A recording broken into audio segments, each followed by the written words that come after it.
Assalamualaikum warahmatullahi wabarakatuh. Salam sejahtera untuk kita semua. Om Swastiastu, Namo Buddhaya, salam kebajikan.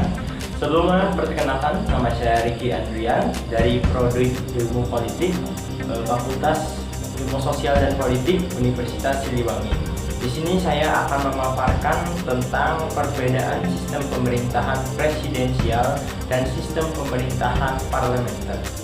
Sebelum kita membahas tentang sistem pemerintahan presidensial dan sistem pemerintahan parlementer, alangkah baiknya kita harus memahami apa itu definisi dari keduanya. Sistem presidensial atau disebut juga dengan sistem kongresional merupakan sistem pemerintahan negara republik di mana kekuasaan eksekutif dipilih melalui pemilu dan terpisah dengan kekuasaan legislatif. Untuk disebut sebagai sistem presidensial, bentuk pemerintahan ini harus memiliki 3 unsur. Yang pertama yaitu presiden yang dipilih oleh rakyat. Yang kedua yaitu presiden secara bersamaan menjabat sebagai kepala negara dan kepala pemerintahan, dan dalam jabatannya ini mengangkat pejabat-pejabat pemerintahan yang terkait. Dan yang terakhir, presiden harus dijamin memiliki kewenangan legislatif oleh Undang-Undang Dasar atau konstitusi. Dalam sistem presidensial, presiden memiliki posisi yang relatif kuat dan tidak dapat dijatuhkan karena rendah subjektif seperti rendahnya dukungan politik. Namun masih ada mekanisme untuk mengontrol presiden. Jika presiden melakukan pelanggaran konstitusi, pengkhianatan terhadap negara, dan terlibat masalah kriminal, posisi presiden bisa dijatuhkan. Bila ia diberhentikan karena pelanggaran-pelanggaran tertentu, biasanya seorang wakil presiden akan menggantikan posisinya. Negara yang menganut sistem pemerintahan presidensial adalah salah satunya, yaitu di Indonesia. Sedangkan untuk definisi dari sistem parlementer adalah yaitu sebuah sistem pemerintahan yang parlemennya memiliki peranan penting dalam pemerintahan. Dalam hal ini, parlemen memiliki wewenang dalam mengangkat Perdana Menteri, dan parlemen pun dapat menjatuhkan pemerintahan, yaitu dengan cara mengeluarkan semacam mosi tidak percaya. Berbeda dengan sistem presidensial, sistem parlemen dapat memiliki seorang presiden dan seorang Perdana Menteri yang berwenang terhadap jalannya pemerintahan. Dalam presidensial, presiden berwenang terhadap jalannya pemerintahan, tetapi dalam sistem parlementer, presiden hanya menjadi simbol kepala negara.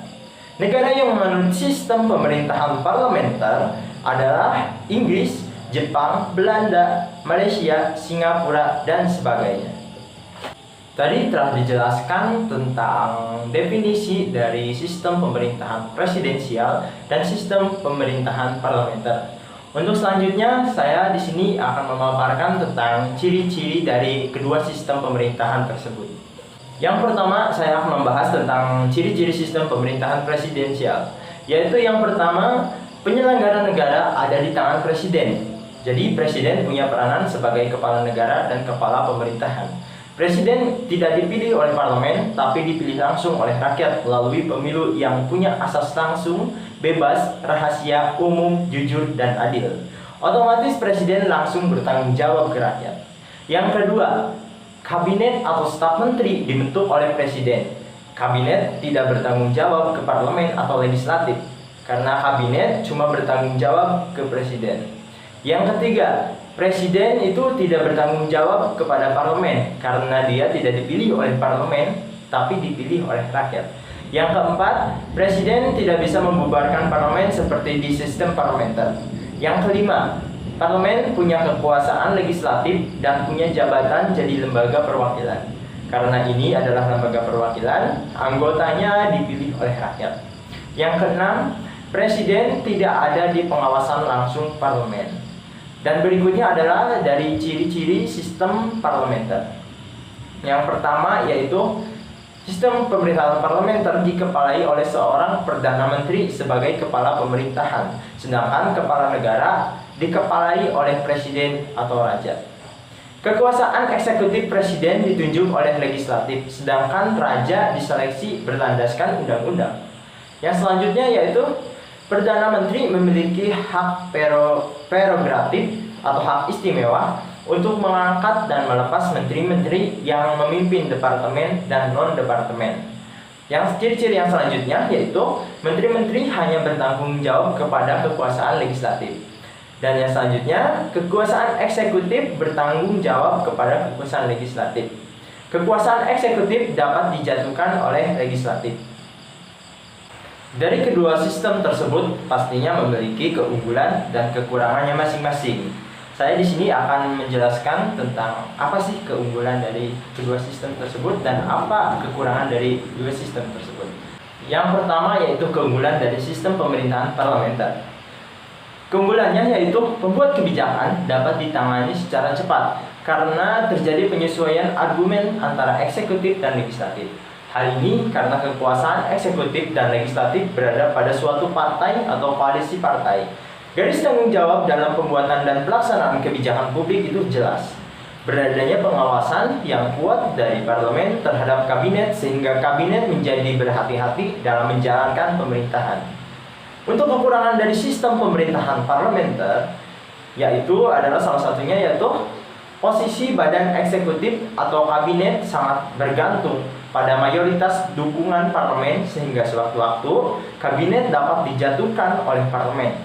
Dan yang selanjutnya yaitu kelangsungan posisi badan eksekutif atau kabinet tidak bisa ditentukan habis sesuai dengan masa posisinya karena sewaktu-waktu kabinet dapat selesai. Kabinet dapat mengemudikan parlemen. Hal itu terjadi apabila para anggota kabinet adalah anggota parlemen dan berasal dari partai mayoritas. Karena pengaruh mereka yang agung di parlemen dan partai, anggota kabinet dapat menguasai parlemen. Parlemen menjadi tempat kaderisasi bagi jabatan-jabatan eksekutif. Pengalaman mereka menjadi anggota parlemen dimanfaatkan dan menjadi bekal penting untuk menjadi menteri atau posisi eksekutif lainnya. Untuk yang selanjutnya yaitu ada keunggulan sistem pemerintahan presidensial. Yang pertama yaitu badan eksekutif lebih stabil karena kedudukannya tidak bergantung pada parlemen. Masa jabatan badan eksekutif juga lebih jelas dengan jangka waktu tertentu. Misalnya masa jabatan Presiden Amerika Serikat adalah 4 tahun, Presiden Filipina adalah 6 tahun, dan Presiden Indonesia adalah 5 tahun. Penyusun program kerja kabinet mudah disesuaikan dengan jangka saat masa jabatannya. Legislatif bukan tempat kaderisasi untuk jabatan-jabatan eksekutif, sebab dapat diisi oleh orang luar termasuk anggota parlemen sendiri. Kekurangan dari sistem pemerintahan presidensial yang pertama yaitu kekuasaan eksekutif di luar pengawasan langsung dari legislatif, sehingga dapat menciptakan kekuasaan yang mutlak. Dan sistem pertanggungjawabannya juga kurang jelas.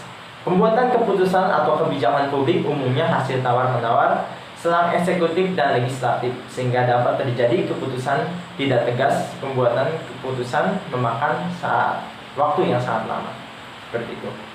Baiklah teman-teman semuanya, terima kasih telah menonton video ini. Sebelumnya saya mohon maaf apabila ada kesalahan. Terima kasih. Wassalamualaikum warahmatullahi wabarakatuh.